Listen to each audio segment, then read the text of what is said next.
After moving into the retirement community, I began noticing that people treated me differently. Not rudely. Not unkindly. Just differently. At first, I couldn't quite explain it. The nurses smiled warmly whenever they passed my room. The staff always greeted me by name. Residents invited me to join card games, book clubs, and afternoon coffee. On the surface, everything seemed perfectly pleasant. But beneath all that kindness was something I couldn't quite put my finger on. It felt as though everyone was speaking to me with an extra layer of caution. As if they expected me to forget what they had just said.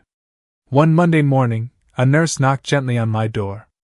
"Good morning, Mrs. Anderson," she said cheerfully. "Just a reminder, today's Monday, and breakfast is being served downstairs." I smiled. "Thank you. I'll be there in a few minutes." An hour later, another staff member stopped me in the hallway. "Margaret," she said kindly, "don't forget it's Monday. Your exercise class starts after lunch." "I remember," I replied with a smile. She smiled back, almost with relief. "That's wonderful." By late morning, I had settled into a comfortable chair in the library with a mystery novel. A volunteer walked by, paused beside me, and said softly, "I know the days can get confusing sometimes. Just so you know, today's Monday." I looked up from my book. 3 different people. 3 reminders. The exact same morning. The exact same information. I thanked her politely, but after she walked away, I closed my book without reading another page. Something wasn't right. I had never forgotten what day it was. Not once. I told myself they probably spoke that way to everyone. Many of the residents here struggled with memory. Perhaps reminding people about the day was simply part of their routine. I wanted to believe that explanation. A few days later, my niece Emily came to visit. She brought homemade chocolate chip cookies and hugged me tightly the moment she arrived. For nearly an hour, we talked about ordinary things. Her children. My garden back at the house. The latest novel she thought I should read. Everything felt perfectly normal.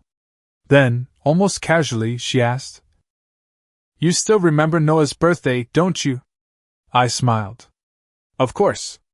When is it?" "September 17th. She nodded. "And Lily?" "She turned 8 in April." Emily laughed softly. "I'm glad." Something about her expression caught my attention. "Emily, why are you asking me those questions?" She looked away for a moment. "Oh, I was just curious." "No." I smiled gently. "You weren't." She hesitated. Then she quickly changed the subject. I let it go. But the question stayed with me long after she left. Over the next week, similar moments kept happening.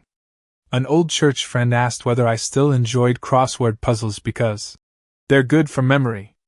A cousin asked if I still recognized everyone in the family photographs hanging on my wall. Even one of the nurses complimented me after I remembered the name of a new resident. "You've got a sharp memory today," she said. Today. The word lingered in my mind. As though tomorrow might be different.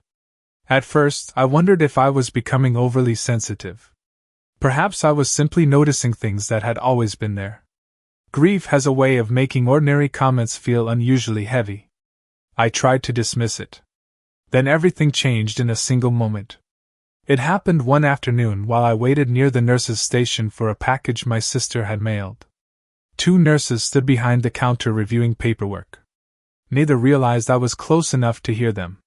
One flipped through a folder and asked quietly, "Is Mrs. Anderson the resident whose son mentioned early dementia?" The other nodded. "Yes. He said she's in the beginning stages." My heart seemed to stop. For a moment, I honestly wondered whether they were talking about someone else. Then I heard my own name. Margaret Anderson. I stepped forward before I had time to think. "I'm sorry." Both women looked up immediately. "Did you just say I have dementia?" The younger nurse's face turned pale. "Oh. I didn't realize you were standing there." I kept my voice calm. "Who told you that?" She looked uncertain. "I really shouldn't discuss." Please. She glanced toward her coworker before answering. When your son completed some of your admission paperwork, he mentioned that you were in the early stages of dementia. I stared at her. I've never been diagnosed with dementia. Neither nurse spoke. The silence between us was almost unbearable. Finally, the older nurse said quietly, I'm very sorry, Mrs. Anderson. We assumed the information came from your physician. I nodded politely, though I barely heard another word.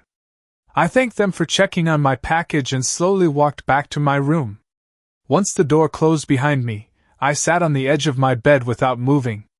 I had never been diagnosed with dementia. No doctor had ever suggested it. No neurologist had ever evaluated me. No medical test had ever pointed in that direction. Yet somehow, in only a matter of weeks, that single lie had spread quietly from one person to another. The nurses believed it. My relatives believed it. Friends had begun believing it. Not because they wished me harm. Because they trusted the person who told them. I looked across the room at the binder resting on my desk. Until that moment, I believed I was uncovering lies about my home. About my property. About my choices. Now I understood that something far more dangerous was happening. Someone wasn't simply rewriting my past. They were rewriting who people believed I was. And in just a few short weeks, that lie had become accepted as fact by people who had never once thought to ask me whether it was true. Once I knew where the story had come from, I began noticing it everywhere. It wasn't that people suddenly became cruel. Quite the opposite. They became gentler, kinder, more patient. And somehow, that hurt even more. The following Sunday, my cousin Linda stopped by after church. She brought a loaf of homemade banana bread and a bouquet of fresh daisies. As always, she hugged me tightly before sitting across from me. For the first few minutes, our conversation felt perfectly normal. She told me about her grandchildren. I asked about her arthritis. We laughed over an old family story involving Thomas and a burned Thanksgiving turkey. Then she tilted her head slightly. Margaret, she said in a voice so soft it almost sounded like she was speaking to a child. Do you remember? What we talked about a few minutes ago. I blinked. Of course. What was it? I smiled politely. Your grandson won his Little League championship, and you still insist your banana bread recipe is a family secret. She laughed, but her eyes searched my face with visible relief. Oh, good. The words lingered in the air. Oh, good. Not because she had been testing me. Because she had expected me to fail. I couldn't blame her. Someone she trusted had prepared her to believe I was losing my memory. A few days later, another relative called. Halfway through our conversation, he asked whether I had eaten lunch. Yes, I answered. 10 minutes later, he asked again. Have you had lunch yet? I have. Oh. A brief silence followed. I'm sorry. I forgot I already asked. The irony almost made me smile. The person repeating the same question wasn't me. Still, I was the one being treated as though I had forgotten. It happened again and again. Different people. Different conversations. The same careful tone. The same quiet uncertainty. They spoke slowly, as though every sentence needed extra time to reach me. When I answered immediately, they often looked surprised. When I remembered names, dates, or stories from years ago, they praised me as though I had accomplished something extraordinary. You've got a remarkable memory today. I'm so glad you're having a good day. You seem really sharp. Today. A good day. Sharp. Each compliment carried an invisible assumption. That tomorrow might be different. That next week I might not remember at all. The changes weren't limited to my family. I noticed them among the staff as well. One morning, I was reading the newspaper in the common room when a nurse approached with a warm smile. How are you feeling today, Margaret? I'm doing well. Any confusion this morning? I lowered my newspaper. No. She nodded and wrote something on her clipboard. An hour later, another staff member asked nearly the same questions. Then someone else checked whether I remembered the date. By afternoon, I had answered variations of the same conversation 4 different times. At first, I assumed they were simply following routine. Eventually, curiosity got the better of me. I asked one of the nurses I had grown especially fond of. Her name was Susan. She had worked at the retirement community for nearly 20 years and possessed the calm confidence of someone who genuinely cared about the people around her. "Susan," I asked gently, "have I been needing more check-ins lately?" She hesitated. Only for a second. "A little." "Why?" She looked uncomfortable. "We've just been trying to be proactive. Because of what my family told you." She sighed quietly. "We're encouraged to monitor residents more closely if relatives report memory concerns." "I see." There was kindness in her eyes. No judgment. No suspicion. Only professionalism. And yet I couldn't ignore the truth. Without a single medical diagnosis. Without a conversation with me. My daily life had quietly changed. People now watched me more carefully. Asked more questions. Made more notes. Not because of anything I had done. Because of something someone else had said. One afternoon, I misplaced my reading glasses. It took me nearly 15 minutes to discover they were tucked inside the novel I had been reading. I laughed at myself. The nurse standing nearby did not. Instead, she smiled sympathetically. "Don't worry. It happens." She spoke as though losing my glasses confirmed something. As though every ordinary mistake had become evidence. I thought back to all the years Thomas had spent searching for his keys. Or the countless times Daniel had forgotten where he parked his truck. No one had questioned their minds. People lose things. People forget appointments. People walk into rooms and wonder why they went there. That is part of being human. But once someone labels you as forgetful, every ordinary moment begins to look like proof. I found that realization deeply unsettling. The hardest part wasn't defending my memory. It was realizing that my words no longer carried the same weight they once had. If I remembered something clearly, people smiled with pleasant surprise. If I disagreed with someone, they gently corrected me. If I insisted I had never been diagnosed with dementia, I sometimes caught the briefest flicker of doubt in their eyes. Not hostility. Not disbelief. Just uncertainty. As though they were silently wondering whether I had simply forgotten my own diagnosis. That thought wounded me more than I expected. Because how do you prove that your own mind belongs to you? How do you convince people that you remember your life when they've already been told you cannot? The answer, I realized, was painfully simple. You often can't. Not with words alone. I returned to my room that evening and opened the binder once again. I added a new section. Statements about my memory one by one. I recorded each conversation I could remember. Not because I wanted to embarrass anyone. Every person had acted out of concern. Every question had been asked with kindness. The problem wasn't the people. The problem was the story they had been given before they ever met me. As I closed the binder, I sat quietly by the window and watched the last light of the day fade across the courtyard. The most painful part wasn't being treated like someone who was ill. I could have endured that. The deepest wound came from something much quieter. No one, not a single person, had stopped to ask me whether any of it was true. They had listened to my story from someone else's lips. And somehow, my own voice had become the least trusted one of all. Daniel visited on a rainy Thursday afternoon. The clouds had settled low over the retirement community, turning the windows into gray mirrors. I was sitting in the lounge with a cup of tea and a novel I had read twice before. I wasn't reading anymore. I was watching the rain collect on the patio outside. "Hey, Mom."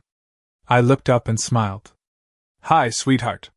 He leaned over to kiss my forehead before sitting beside me. He looked exhausted. His tie was loosened, and there were dark circles beneath his eyes that hadn't been there a few years earlier. "Long week?" I asked. "You have no idea." He rubbed his forehead and gave me a tired smile. "Construction delays. Budget meetings. Nothing exciting. I remember those days." He laughed softly. I guess you do. For a while, we talked about ordinary things. The weather. A neighbor who had recently moved. The tomato plants I used to grow behind the house. Conversations like these reminded me that, beneath everything else, Daniel was still my son. Then, almost casually, he reached over and patted my hand. Mom. Yes? I don't want you to worry if you forget things once in a while. I looked at him. I'm sorry. He smiled reassuringly. It's okay. Everyone forgets little things at first. The words settled over me like a cold draft. At first? He nodded. The important thing is catching it early. I felt my heartbeat slow. What exactly are we catching early? He hesitated. You know. The memory issues. I studied his face. There wasn't a trace of sarcasm. No accusation. Only concern. Real concern. Daniel, I said quietly. What memory issues? He looked surprised. You've had a few. Like what? He frowned, searching for examples. You've forgotten conversations. I have. And you've seemed confused sometimes. When? He shifted in his chair. I don't remember exactly. You don't? No. He looked uncomfortable now. I've just noticed little things. I waited. Nothing else came. Finally, I asked the question that had been lingering in my mind ever since the nurses mentioned dementia. You said we should catch it early? Yes. What doctor told you that? His expression changed instantly. The confidence disappeared. What? What doctor are you talking about? He blinked. You just mentioned a doctor. Which doctor? For several seconds he said nothing. He looked down at his hands. Then out the window. Then back at me. I don't remember the doctor's name. I kept my voice gentle. Did you go with me to an appointment? No. Were you present when a physician diagnosed me? No. His answer was almost a whisper. Did any doctor ever tell you I have dementia?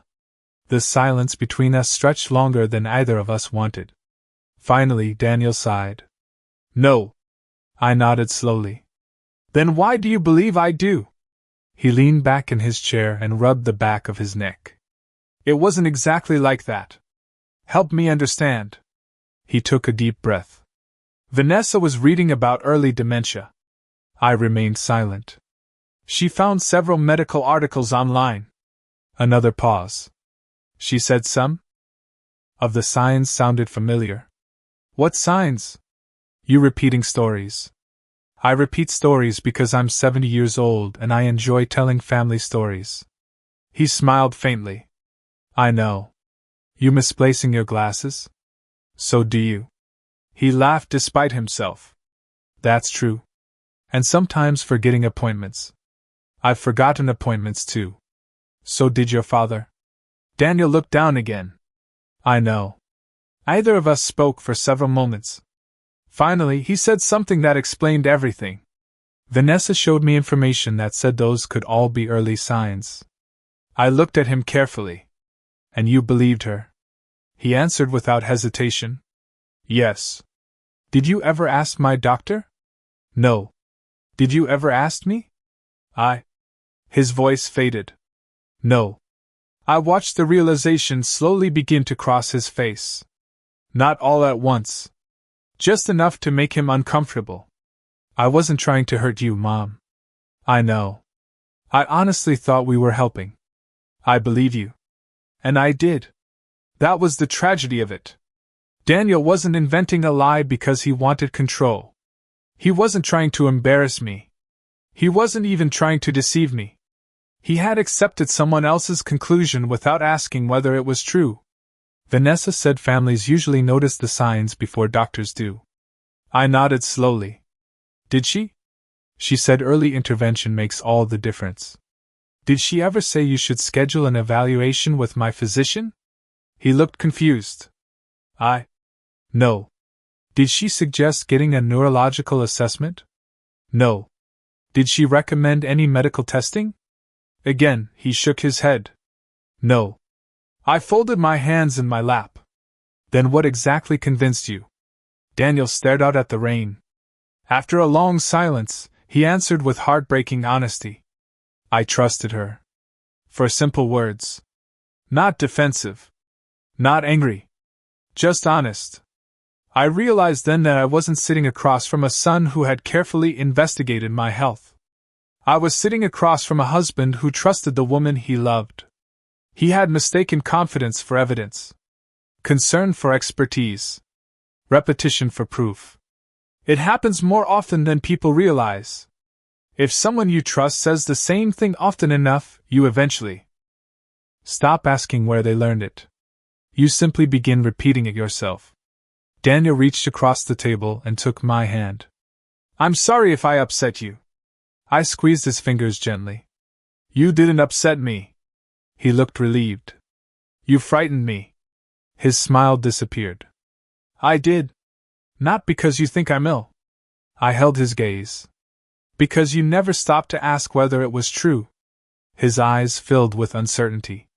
For the first time in our conversation, I saw doubt. Not about me. About himself. It lasted only a moment before his phone vibrated in his pocket. He glanced at the screen. Vanessa, he said quietly. I should answer. Of course. He stepped into the hallway, closing the door softly behind him. I remained where I was, listening to the muffled sound of his voice through the wall. I wasn't angry with my son. I pitied him. Because he truly believed he was protecting me. And the saddest part of all was this: he had never heard a doctor tell him I had dementia. He had never seen a medical report. He had never received a diagnosis. He had simply believed the woman he loved. Somewhere along the way, trust had quietly replaced proof. And Daniel had never realized the difference. The morning after Daniel's visit, I walked to the small gift shop near the front entrance of the retirement community. It wasn't much of a store. They sold greeting cards, crossword puzzle books, reading glasses, hard candies, and little gifts for visiting families. Near the register stood a display of notebooks. Some had flowers on the covers. Others were decorated with birds or watercolor landscapes. One caught my eye immediately. It was plain. Dark blue. No design. No inspirational quote. Just a sturdy hardcover notebook with cream-colored pages. I picked it up and turned it over in my hands. The cashier smiled. Starting a journal? I smiled back. Something like that. I paid for the notebook and carried it back to my room. For a long time, it sat unopened on my desk. I wasn't sure how to begin. People usually keep journals to remember vacations, birthdays, or family milestones. Mine would be different. I wasn't writing to preserve happy memories. I was writing to protect the truth. Finally, I opened to the first page. At the top, I wrote the date. Then, beneath it, another heading. Facts. Nothing more. No opinions. No assumptions. No guesses. Just facts. That first day, I wrote only a few entries. Monday, 8:15 a.m. breakfast in the dining room. Sat with Helen and Mr. Richardson. Discussed the weather and the new roses planted in the courtyard. 10:30 a.m. Nurse Susan checked my blood pressure. Normal reading. No concerns reported. 1:45 p.m. phone call from Daniel. Conversation lasted 12 minutes. He asked how I was feeling. Mentioned work was busy. Said he would visit on Thursday. When I finished, I closed the notebook. The page looked almost disappointingly ordinary. Then I realized that was exactly what I wanted. Ordinary things become important only after someone claims they happened differently. The next morning, I added more. The date. The time. Who I spoke with. What was said. If someone visited, I wrote down their name. If I received a phone call, I recorded when it came and how long it lasted. If I signed a form, I noted what it was and who had presented it to me. Not because I distrusted everyone. Because I no longer trusted memory to stand alone against someone else's story. Within a week, keeping the notebook had become as natural as brushing my teeth. Every evening before bed, I sat by the window with a cup of tea and filled in the day's events. Some days took only a page. Others required 3 or 4. I discovered something unexpected. Writing slowed my thoughts. Instead of replaying conversations over and over in my mind, I placed them safely onto paper. The notebook carried them for me. Not long afterward, I expanded the system. The blue notebook became only one part of it. The binder on my desk continued to grow. Every receipt found its place. Prescription receipts, pharmacy printouts, bank statements, anything connected to my daily life. I filed every letter I received. Birthday cards, insurance notices, community newsletters. If it arrived in my mailbox, I kept it. Appointment cards went into another section. Medical visits, physical therapy schedules, hair appointments. Every date was preserved. Every time was recorded. Whenever someone handed me an important document, I made a copy if I could. If I couldn't, I asked for one. Sometimes the staff looked puzzled. "You certainly like to stay organized." "I always have," I replied. That much was true. Thomas and I had spent decades keeping careful records. Taxes, insurance, property files, household budgets. Neither of us had imagined those habits would one day become my greatest protection. One afternoon, Susan noticed me slipping another document into a plastic sleeve. She smiled. "You've got quite a filing system." "I suppose I do." "You must never lose anything." I laughed softly. "I hope not." She had no idea why I was doing it. Neither did anyone else. To them, I was simply an organized woman with too much free time. Only I understood that every page represented something far more important. Every page quietly answered a question before it could be asked. Did this happen? Yes. Here is the date. Who was there? Here are the names. What was said? Here are my notes from that afternoon. Memory can be challenged. Paper asks to be read. One evening, while organizing another stack of documents, I found myself thinking about the conversation Daniel and I had shared only a few days earlier. He believed I might forget. The nurses believed I might become confused. Some of my relatives already questioned whether I remembered family birthdays. Perhaps one day my memory truly would fade. Age grants none of us permanent certainty. That thought didn't frighten me nearly as much as it once would have. Because I realized something important. Even if my memory changed years from now, the truth I knew today deserved to be preserved. Not for me alone. For anyone willing to look. I opened the notebook to a fresh page and slowly wrote another heading. People who visited below it. I listed every visitor. Daniel. Vanessa. Emily. Frank. Evelyn. Dates. Times. Length of each visit. Anything unusual that had been discussed. As I finished, I rested my pen across the page. The room had grown quiet. Outside, the courtyard lights flickered on one by one as evening settled over the retirement community.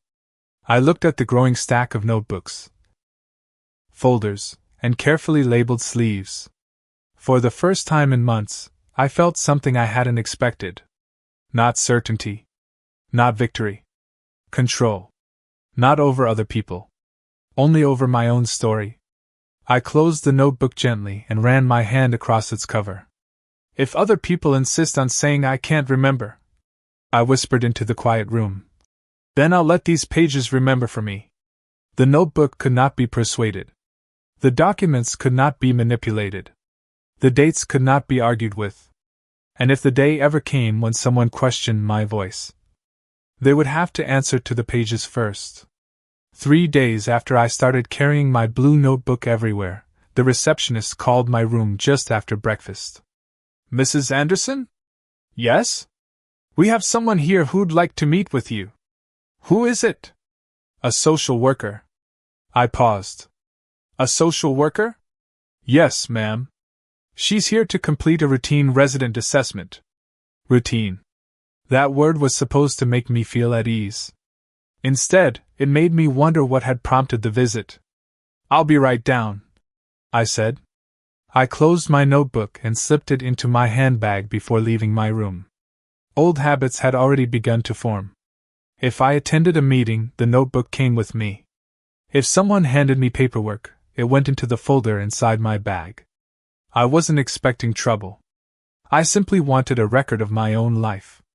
The meeting took place in a small office overlooking the courtyard. Sunlight streamed through the windows, making the room feel more welcoming than clinical.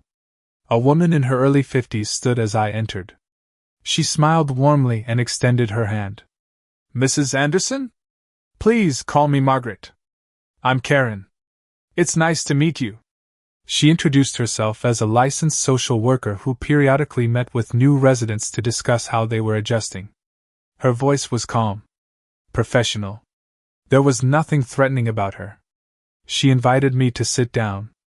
"I hope you don't mind answering a few questions." "Not at all." She opened a folder and smiled reassuringly. "This isn't a test." I returned the smile. "I understand." And I truly did. At least I thought I did. She began with simple questions. "Can you tell me today's date?" I answered immediately. She nodded and made a note. "What day of the week is it?" "Thursday." "And where are we right now?" "Willow Creek Retirement Community." "What city?" I told her. Again, she wrote something on her form. Her questions gradually became more personal. "Can you tell me a little about yourself?" I was married to my husband, Thomas, for 42 years. He owned a construction company. We raised one son, Daniel. My husband passed away 3 years ago. She looked up from her notes. "You remembered those dates very quickly. They're important dates." She smiled gently. "I imagine they are." She continued. "What did you have for breakfast this morning?" "Oatmeal, scrambled eggs, black coffee, and half a banana." "What did you do yesterday afternoon?" "I organized some paperwork, spoke with my sister-in-law Evelyn on the phone, and finished reading a mystery novel that turned out to have a disappointing ending." She laughed. "I've read a few of those." "So have I." The conversation felt surprisingly natural. It reminded me less of an examination and more of two people getting to know one another. Then Karen asked about my family. I told her about Daniel's work in construction, about Thomas's love of woodworking, about my niece Emily's children, about the maple tree in my front yard that Thomas planted decades ago. I answered every question without hesitation. Sometimes I added details she hadn't even requested. Not to impress her. Simply because those memories belong to me. Near the end of the meeting, she closed her folder. "Margaret," she said carefully, "I'd like to ask one more question." "Of course. How do you feel about living here?" I thought for a moment before answering. "I think this is a safe place." She nodded. "The staff has treated me kindly." Another nod. "But safety and happiness aren't always the same thing." She remained silent, allowing me to continue. "I miss my home. I miss making coffee in my own kitchen. I miss knowing exactly how the afternoon light falls across my living room. I miss hearing birds outside my own bedroom window." Karen listened without interrupting. "Missing those things doesn't make me confused. It simply makes me human." For a moment neither of us spoke. Then she smiled. "I think that's a very thoughtful answer." When the meeting ended, she walked me to the door. Before I left, she said something I have never forgotten.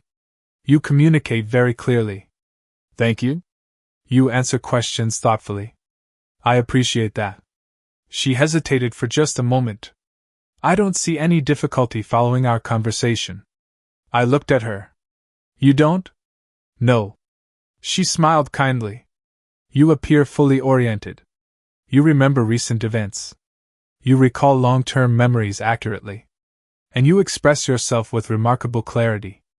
I thanked her and walked back toward my room. Anyone else might have felt relieved. Perhaps even victorious. I didn't. Instead, I felt unexpectedly tired. The hallway seemed longer than usual. The conversations around me faded into the background. By the time I reached my room, I sat down without even taking off my sweater. Karen's words should have brought comfort. Instead, they left behind a quiet sadness I couldn't shake. I hadn't won anything. I hadn't accomplished anything extraordinary. I had simply told the truth. The truth I had been living every day. Yet somehow, I had needed another person to officially recognize what I already knew about myself. That realization hurt more than I expected. There is something deeply lonely about proving you are still yourself.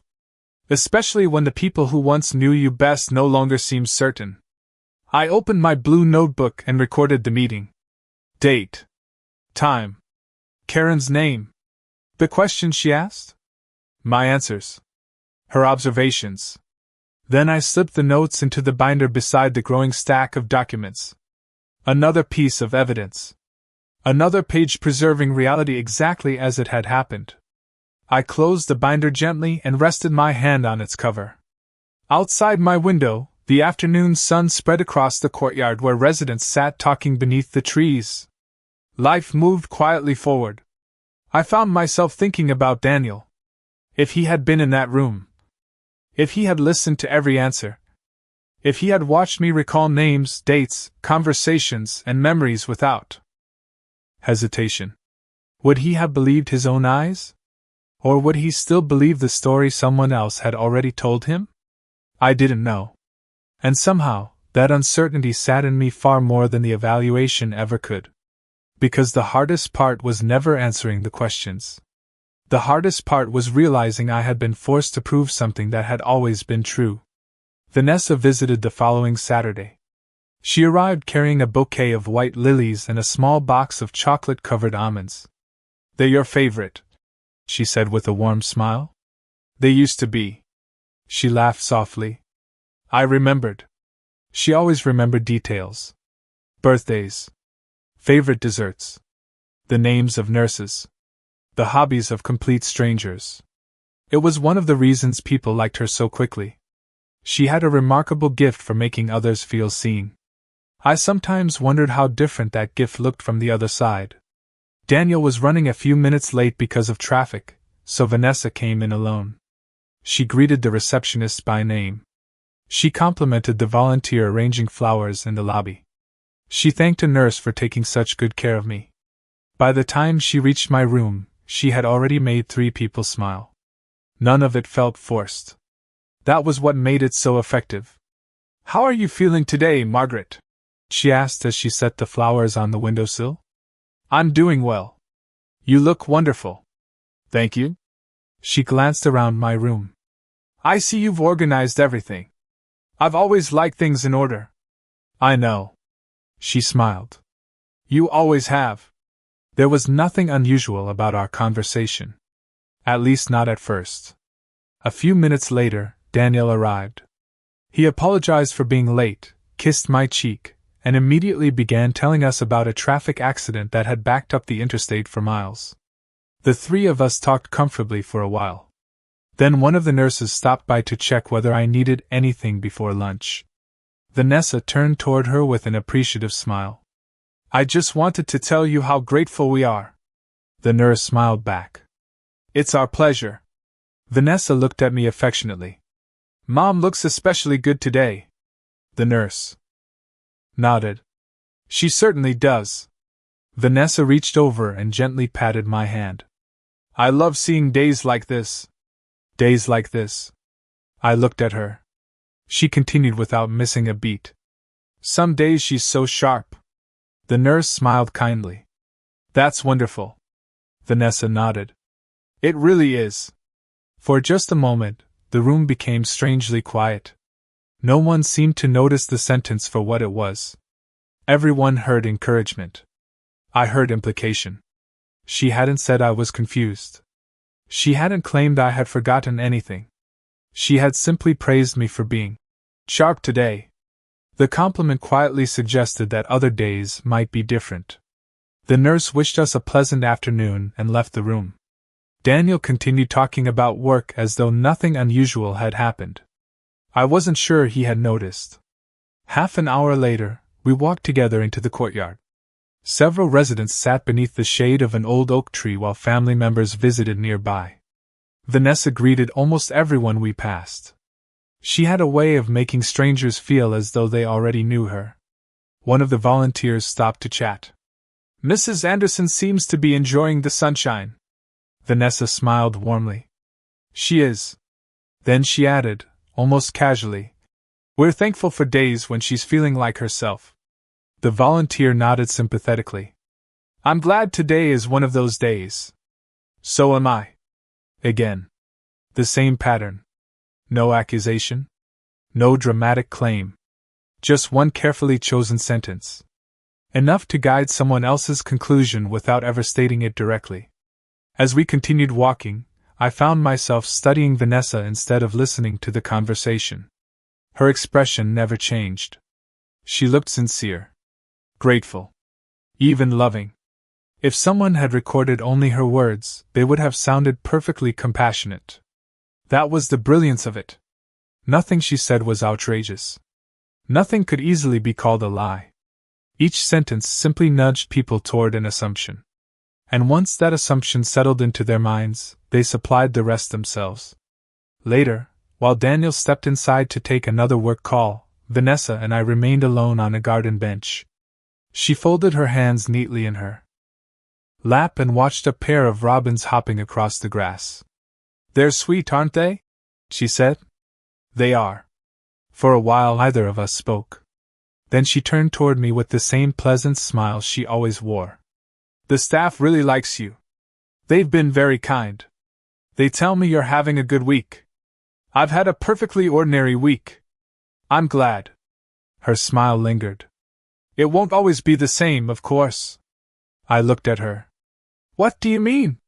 She shrugged lightly. "People have good days. And difficult days." Her tone remained gentle. Comforting, even. But I noticed she hadn't said everyone. She had said people while looking directly at me. I held her gaze. "I've had a good many years." She smiled politely. "I'm sure you have." At that moment, Daniel returned, slipping his phone back into his pocket. "Sorry about that." "No problem," Vanessa said cheerfully. "We were just enjoying the weather." As we walked back toward the building, I realized something that had escaped me for far too long. I had spent weeks looking for dramatic lies. Clear falsehoods.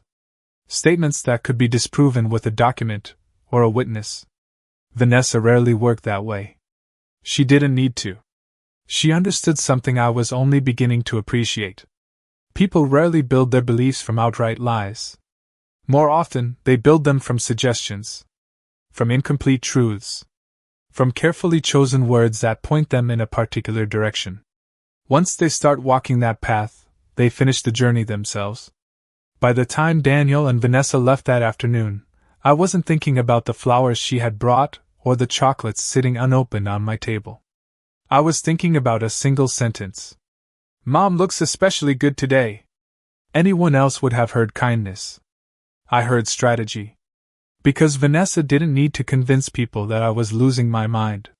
She only needed to plant enough doubt that everyone else would begin wondering the same thing on their own. And once doubt takes root, it has a remarkable way of growing without any further help.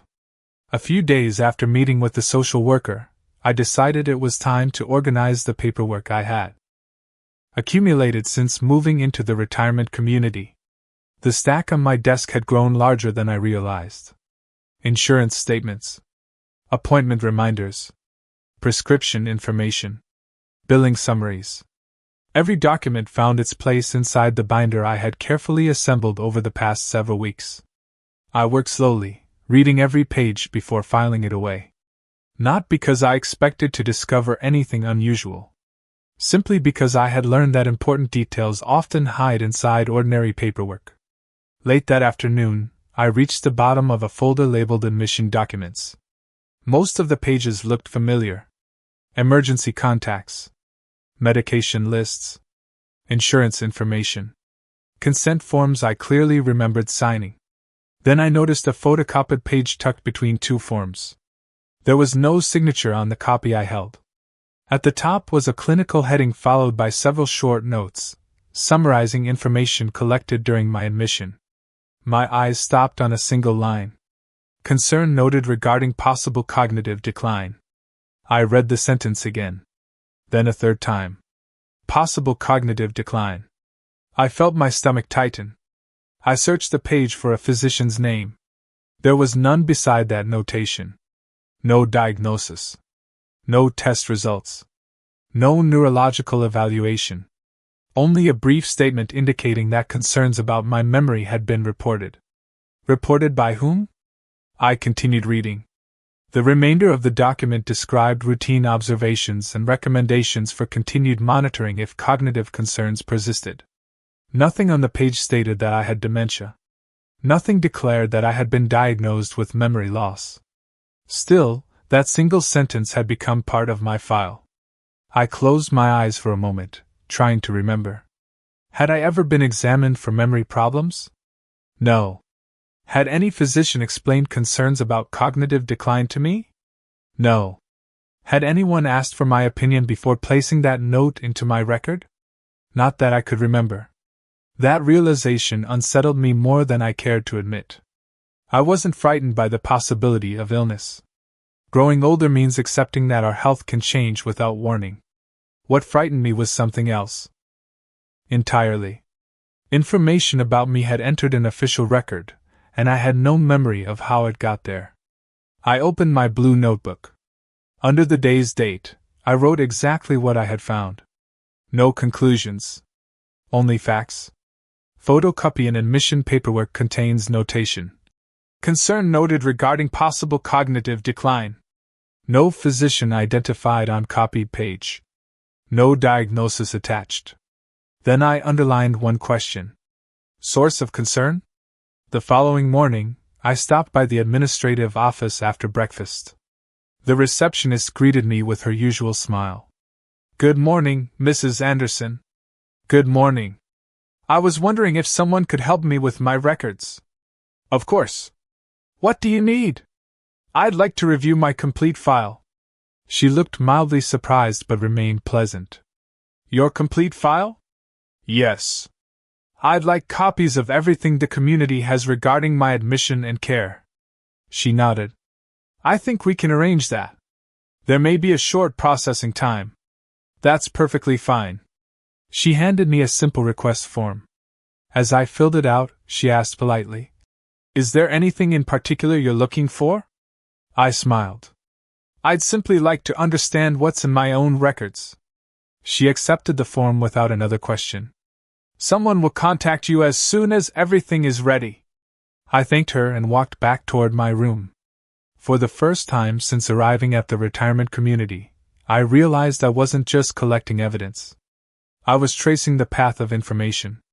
Every story begins somewhere. Every document has a source. Somebody had first suggested there were concerns about my memory. Somebody had shared that concern. Somebody had recorded it. And once it appeared in writing, it gained a kind of quiet authority. People tend to trust documents. Often more than people. That afternoon, I spread my binder across the desk. Thomas's letter. The lake house records. The text messages. The emails. The timeline. The notes from my meeting with the social worker. Now this new document joined them. Viewed separately, each seemed small. Together, they formed a pattern I could no longer ignore. First, my family had been told I wanted to leave my home. Then relatives believed I had chosen the retirement community. Soon afterward, people began assuming I was experiencing memory problems. Now a written note referring to possible cognitive decline had found its way into my records. None of these events proved wrongdoing on their own. But they all pointed in the same direction. The same story. The same gradual shift in how others saw me. I looked toward the framed photograph of Thomas sitting on my desk. He used to tell Daniel that every construction project began with a blueprint. If you want to understand the building, he would say, start with the first line on the page. Perhaps the same was true here. If I wanted to understand how this story had grown, I needed to find its first line. Not the rumor. The source. Who first reported concerns about my memory? Who had repeated them? Who had accepted them without verification? And perhaps most importantly, who had benefited from people believing them? A thought settled quietly over me. Until then, I had believed these lies were damaging my reputation. Now I began to wonder whether they could affect something much larger. If enough people believed I was no longer fully capable of managing my own affairs, could that influence decisions about my finances? My property? My legal rights? I didn't know. Not yet. But I intended to find out. Because whatever had begun as whispered concern inside my own family no longer seemed confined to family conversations. It had crossed into official records. And once a story finds its way onto paper, it has a way of following you into places you never expected. I had promised myself I would never accuse anyone without evidence. That promise had not changed. Neither had my determination. Somewhere, there was a beginning to this story. And I had every intention of finding it. That evening, my room was unusually quiet. The hallway lights had dimmed, and the sounds of the retirement community slowly faded into the familiar stillness of night. I sat beside the window for a while, watching the last light disappear beyond the trees. The blue notebook rested on my bedside table. Its pages were no longer empty. Inside were dates, names, conversations, appointments, small moments that might have seemed insignificant to anyone else. To me, they had become something far more valuable. They were pieces of the truth. I picked up my pen and opened to the next blank page. For a long moment, I simply stared at it. Then I wrote one final sentence before closing the book for the night. If they want to say that I can no longer remember, then starting today, I will remember everything. I read the words once more before gently closing the notebook. The sound of the cover settling against the pages was quiet, almost unremarkable. Yet it felt like the beginning of something much larger. This was no longer just a journal. It had become a witness. A silent witness that would never interrupt, never argue, and never forget. Long after voices faded and memories were questioned, those pages would remain exactly as they had been written. Outside my window, the night had settled over the courtyard. Tomorrow would bring more conversations, more questions, perhaps even more lies. I couldn't control what other people chose to believe. But I could make sure the truth always had a place to live. And from that night forward, it lived between the covers of a simple blue notebook. One page at a time.